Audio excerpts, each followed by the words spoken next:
আসসালামু আলাইকুম বন্ধুরা। আজকের এই ভিডিওতে আমি ইসলাম, ফুটবল এবং বর্তমান যে বিতর্ক আর্জেন্টিনা বনাম মিশর ম্যাচটি নিয়ে তা নিয়ে আমার ব্যক্তিগত মতামত তুলে ধরব। কারো অনুভূতিতে আঘাত করা আমার উদ্দেশ্য নয়। আপনারা ভিন্ন মতামত পোষণ করতে পারেন, তবে অনুরোধ থাকবে সম্পূর্ণ ভিডিওটি দেখে তারপরে আপনার মতামত জানান। প্রথমত, ইসলামিক দৃষ্টিতে ফুটবল খেলা হারাম, এটা আপনাকে মেনে নিতে হবে।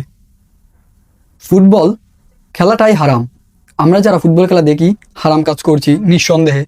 ফুটবলের মধ্যে যে সবচেয়ে বড় একটি গুনাহ সেটি হলো যারা ফুটবল খেলে, একে তো মুসলমান নেই বললেই চলে, আর মুসলমান থাকলে কি যে জিনিসটাই হারাম সেই জিনিসটা করলে তো হারামটা আর হালাল হয়ে যাচ্ছে না, হালালটাও হারাম হবে না।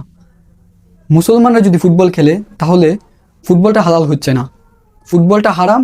সে যারাই খেলুক না কেন হারাম হারামই থাকবে। এখন প্রসঙ্গ হলো, ফুটবল খেলার মধ্যে আমরা দেখেছি মুসলমানদের আর বিধর্মী নাই, প্রায় ম্যাক্সিমাম প্লেয়ারের হাঁটু কিন্তু দেখা যায় এবং নাভিও একটু উপর পরে দেখছি তারা গেঞ্জি এই পর্যন্ত তুলে এবং স্পষ্ট নাভি দেখা যায়। এখন যারা দেখছে তাদের কিন্তু সেম গুনাহ হচ্ছে, যারা দেখাচ্ছে তাদেরও গুনাহ হচ্ছে। সদর ঢাকা, এটা আপনাকে ঢেকে রাখতে হবে একজন মুসলমান, একজন পুরুষ হিসেবে। আপনার ফরজ, দায়মি ফরজ আপনাকে আদায় করতে হবে। এখন অনেকে মনে করেন ফুটবল বিশ্বকাপ মুসলমানদের দ্বারা পরিচালনা হচ্ছে, না, এটা সম্পূর্ণ ভুল। আপনি ও জানেন, আমিও জানি। না জানলে আজকে এই ভিডিওর পরে একটু ভাবেন এবং আমার কথাগুলো বোঝার চেষ্টা করুন। আপনি যে ফুটবলটা দেখছেন কারা পরিচালনা করছে? বিধর্মীরা। ফুটবল খেলাটা কি হারাম, তাহলে আপনি কেন দেখছেন? এবং হারামের মধ্যে গিয়ে আপনি হালাল খুঁজছেন, এটা আবার কেমন কথা? এখন আমার কথা হলো, ফুটবলটা পরিচালনা করছে বিধর্মীরা, খেলছেও বিধর্মীরা। এখানে কিছু মুসলমান দেশ আবার অংশগ্রহণ করছে, কিন্তু করলেই কি, খেলাটা তো ভাই হারামই। আর আপনি কি দেখছেন?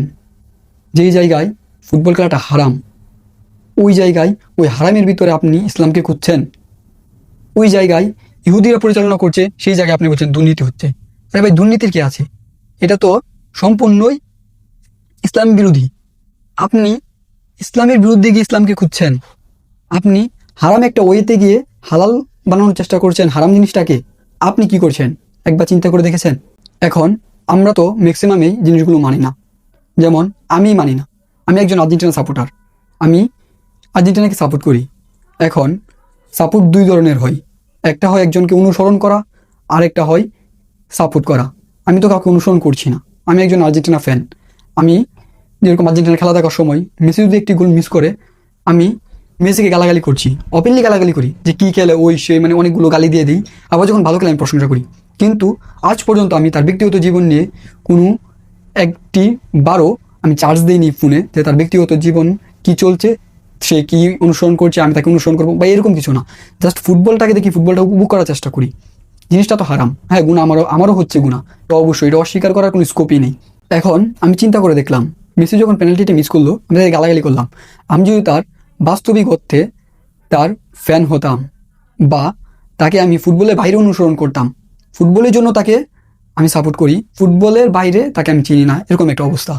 ফুটবলের ভিতরে আমি তাকে অনুসরণ করি, ফুটবলের জন্য অনুসরণ করি। ফুটবল তার সে খারাপ খেললে তাকে আর আমি দেখতে পারছি না, তাকে আমি গালাগালি করছি, ভালো খেলে আমি প্রশ্ন করছি, এতটুকু পর্যন্তই সীমাবদ্ধ। হ্যাঁ, আমি এটা অস্বীকার করি না ফুটবল খেলা হারাম এবং যারা খেলা দেখছে বা সমর্থন করছে তারাও হারাম কাজ করছে। আমি আমার ভুল স্বীকার করছি, আপনি একজন মুসলমান হিসেবে তার প্রতিবাদ করুন। কিন্তু আমার প্রশ্ন হলো, আপনি যদি একজন মুসলমান দেশের সাপোর্টার হয়ে আপনার আরেকটি মুসলমান ভাইকে ট্রোল এবং হাতাহাতি মারামারি করাতে ব্যস্ত হয়ে পড়েন, তাহলে দেখেন তারা তাদের সিস্টেমে ঢুকিয়ে আপনাদের মধ্যে বিবাদ তৈরি করে ফেলছে না, তারা 100% এটার মধ্যে সফলতা পেয়ে গিয়েছে অলরেডি। আপনি তাদের একটি সিস্টেমে ঢুকে আপনি আপনার মুসলমান ভাইদেরকে নিয়ে মারামারি করছেন, নিজেরা মারামারি করছেন, অথচ তারা কিন্তু তাদের কাজটা ঠিকই চালিয়ে যাচ্ছে। আপনি ফুটবলের বাইরে কি হচ্ছে তা খবর রাখছেন। এখন আপনি একজন অনেক বড় ফুটবল প্রেমিক মুসলমান ধার্মিক হয়ে গিয়েছেন, আর্জেন্টিনার বিরুদ্ধে কথা বলছেন, ফুটবলের বিরুদ্ধে কথা বলছেন না, আপনি বলছেন আর্জেন্টিনার বিরুদ্ধে কথা বলছেন, কিন্তু এই ফুটবলের বাইরে কি হচ্ছে তাকে আপনি খবর রাখছেন। বর্তমানে ফিলিস্তিনে কি হচ্ছে তাকে আপনি খবর রাখছেন না, তা আপনি খবর রাখার প্রশ্নবোধ বা প্রয়োজন মনে করছেন না। যদি সত্যি আপনার মুসলমানদের জন্য আবেগ থাকে, ভালোবাসা থাকে এবং মুসলমান হয়ে মুসলমানদের সাপোর্ট করা প্রয়োজন মনে করতেন, তাহলে উজবেকিস্তান বনাম পর্তুগালের যে ম্যাচটি, সেই ম্যাচটিতে আপনারা কোথায় ছিলেন? সেই ম্যাচটিতে দেখেছি সব সাপোর্টাররা তখন ইসলাম ভুলে গিয়েছে, তখন পর্তুগালকে সাপোর্ট করেছে। কিন্তু তখন কি ছিল? লাস্ট পর্যন্ত একটা কথাই বলবো, আপনারা ইসলামটাকে ফুটবলের মধ্যে ব্যবহার করবেন না। তাহলে আমার প্রশ্ন, আপনি কি সত্যিই মুসলমানদেরকে সাপোর্ট করছেন? আপনি যদি নিজে মুসলমান ভাইদেরকে সমর্থন করতে না পারেন, তাহলে ইহুদিদেরকে দেখুন তারা কিভাবে একে অপরকে সাপোর্ট করে যাচ্ছে। তারা কিন্তু তাদের জায়গায় ঠিক আছে। আর্জেন্টিনা ম্যাচের পরে দেখলাম আর্জেন্টিনা ও ব্রাজিল কিছু সমর্থকরা ইসরায়েলের পতাকা উড়াচ্ছে এবং মুসলমানদেরকে ছোট করে দেখছে। আমরা তাদের সিস্টেমে গিয়ে নিজেদের মধ্যে বিবাদ তৈরি করছি, অথচ তারা কিন্তু ঠিক তাদের জায়গায় ঠিক আছে। ঠিক এই জায়গায় তারা কিন্তু আপনার আমার ইমোশন নিয়ে খেলছে, আমাদের মনোযোগ নষ্ট করছে, আমাদের মনোযোগ তাদের সিস্টেমে ঢুকিয়ে ফেলেছে এবং মুসলমানদের বর্বর নির্যাতন অত্যাচার করেই যাচ্ছে। আমাদের কিন্তু ওইদিকে কোনো খেয়াল নেই। আমরা ফুটবলের মধ্যে ইসলামটাকে খোঁজার চেষ্টা করি, হারাম ওয়েতে ইসলামটাকে খোঁজার চেষ্টা করি, হালাল দিকে কি হচ্ছে না হচ্ছে ওইটার নিয়ে কারো কোনো মাথা ব্যথা নাই, যেই কারণে আজকে মুসলমানদের এই অবস্থা।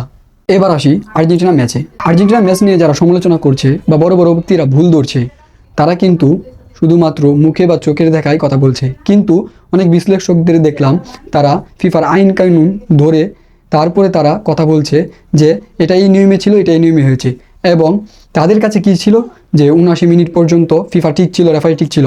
ভাই, একটা টিমকে 15 মিনিটে 3টা গোল কোনোভাবেই সাপোর্ট করে দেওয়া সম্ভব নয়। তারা ভালো খেলেছে, তারা দিয়েছে বিধায় তারা ম্যাচ জিতেছে, এটা আপনার অস্বীকার করার কোনো স্কোপ নেই। যদি একটি ম্যাচ যে গোলটি বাতিল করা হয়েছিল মিশরের, তারপরে কিন্তু তারা গোল দিয়েছে, 2-0 তারা এগিয়ে ছিল, তারপরে কিভাবে তারা 3টি গোল খায়? হ্যাঁ, তারা বাজে খেলেছে তাই খেয়েছে। এখানে আপনি যে ভুলগুলো ধরছেন, সেই ভুলগুলোর ব্যাখ্যা কিন্তু বিশ্লেষকরা দিয়েছে।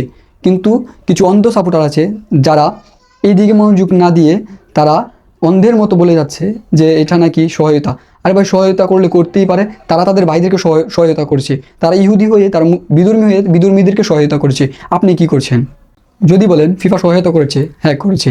আর্জেন্টিনাকেও সহায়তা করেছে, ব্রাজিলকেও সহায়তা করেছে, মেক্সিকোকেও সহায়তা করা হয়েছে এবং কলম্বিয়া ম্যাচেও কলম্বিয়াকে সহায়তা করা হয়েছে, পর্তুগালকে সহায়তা করা হয়েছে। এবং যে গোলটি বাতিল করা হয়েছে, আমরা যদি ক্লাব ফুটবলে দেখি, এরকম গোল আরও অনেক আগেই অনেক গোল বাতিলও করা হয়েছে। সর্বশেষ একটা কথাই বলবো, তাদের সিস্টেমে ঢুকে তাদের বিরোধিতা করার কোনো প্রশ্নই ওঠে না। এটা কোনো সমাধান হতে পারে না। যদি আপনি মনে করেন ইসলামিক দৃষ্টিতে ফুটবল খেলা সম্পূর্ণ হারাম, তাহলে ফুটবলকে বয়কট করুন, ফিফাকে বয়কট করুন। ঠিক তেমনভাবেই ক্রিকেটটাও হারাম, ক্রিকেটকেও বয়কট করুন। কিন্তু শুধু নিজের সুবিধার্থে ইসলামটাকে ব্যবহার করে অন্যকে আক্রমণ করবেন না। এটাই ছিল আমার ব্যক্তিগত মতামত। আপনার মতামত ভিন্ন হলে অবশ্যই কমেন্টে তার যুক্তি সহ জানাবেন। ভিডিওটি ভালো লাগলে লাইক দিন, বন্ধুদেরকে শেয়ার করুন এবং পরবর্তী ভিডিও পেতে অবশ্যই সাবস্ক্রাইব করে দিন।